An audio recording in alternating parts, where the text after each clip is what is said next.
Thank you, Mr. Chairman. I'm Chris Merrill. I'm the Executive Director of the Equality State Policy Center. And thanks for the opportunity to speak today. My testimony is related to elections, and it's also related to this ongoing conversation about notaries. But before I get to that, I just would like to say that here in Wyoming, we know that every single vote matters. You know, and we saw that quite clearly in the recent primaries. One House race was decided by, I believe, 5 votes. There probably isn't another state in the nation that feels the impact of a single vote more than we do here in Wyoming. So, you know, exercising our right to vote, it's the cornerstone of the American system, and it's, you know, and our way of life. So I'd argue that we want to make sure that every single eligible Wyoming voter has as smooth a path as possible to vote. And, you know, especially during a pandemic. And I further argue that requiring a voter's registration to be notarized, as we do here in Wyoming, it's not only word of the day archaic, but it creates unnecessary complications. And I just double checked this yesterday. I went through all 50 states. Wyoming is the only state that requires citizens to have their voter registrations notarized. And in most states these days, voters can go to the Secretary of State's website and register online.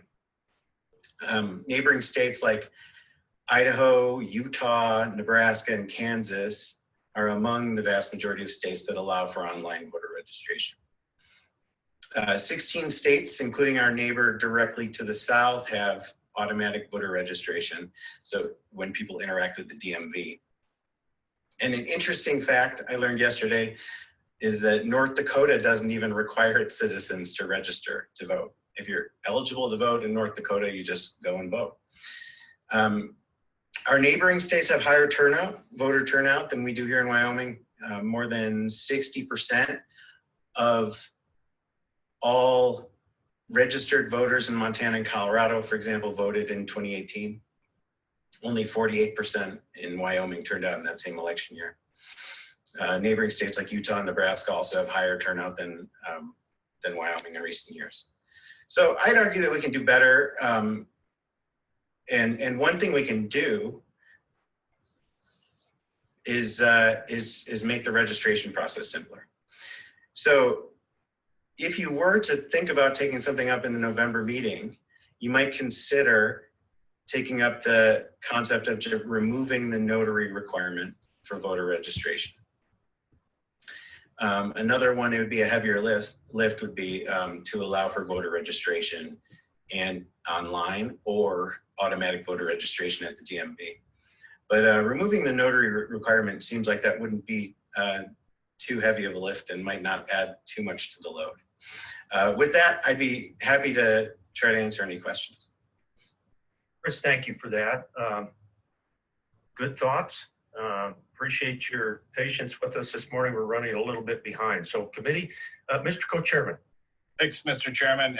And just out of curiosity for Mr. Merrill, so you said we're the only state in the nation that requires a notary requirement to register to vote.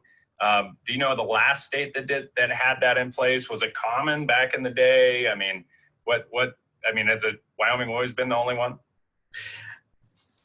Mr. Merrill? Mr. Chairman, I do not know the answer to that, because what I did was I just went to the Secretary of State website for every state and just went through the current process. So I don't know the history at all, Mr. Chairman. Okay. Any other questions or thoughts for Mr. Merrill? Thank you for your time this morning. Chris, appreciate you coming to testify. Thank you. Okay, committee. I want to go back to Director Schoen. Anything that you've thought of, Director, if you're still there, or anything from the Secretary of State's office before we move on? Mr. Chairman,